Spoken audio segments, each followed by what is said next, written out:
Le ministère algérien de la Santé a déclaré que les hôpitaux du pays peuvent utiliser la chloroquine pour traiter les patients infectés par le coronavirus.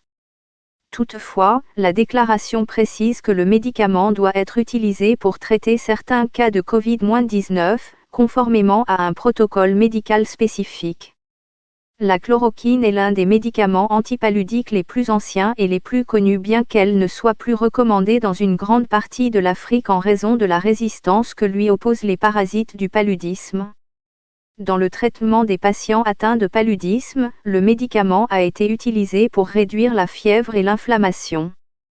Selon l'Organisation mondiale de la santé, OMS, il n'y a pas encore de preuve définitive de son efficacité dans le traitement du Covid-19, mais il fait partie des essais en cours. La chloroquine semble bloquer le coronavirus dans les études de laboratoire. Il y a des preuves anecdotiques de médecins qui disent qu'elle semble aider, déclare James Gallagher, correspondant santé de la BBC. La semaine dernière, il y a eu une confusion sur la question de savoir si les États-Unis avaient approuvé le médicament pour traiter le coronavirus. Mais l'organisme chargé de l'homologation des médicaments aux États-Unis a déclaré qu'il était toujours à l'étude. 17 personnes sont mortes de Covid-19 en Algérie, qui compte actuellement 230 cas de coronavirus, dont 54% dans la province de Blida, au sud de la capitale Alger.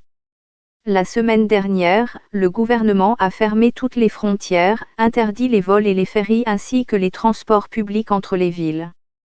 Il a également envoyé 50% de la main-d'œuvre en congé payé pendant 2 semaines, leur ordonnant de rester chez eux. Les entreprises privées ont reçu la promesse d'une aide financière de l'État pour compenser la perte des salaires versés à leurs employés et travailleurs. Dans les pays voisins, le Maroc et la Tunisie, qui sont également en état de confinement, l'armée a été déployée pour imposer la distanciation sociale et la fermeture de magasins et d'entreprises jugées non essentielles par les autorités.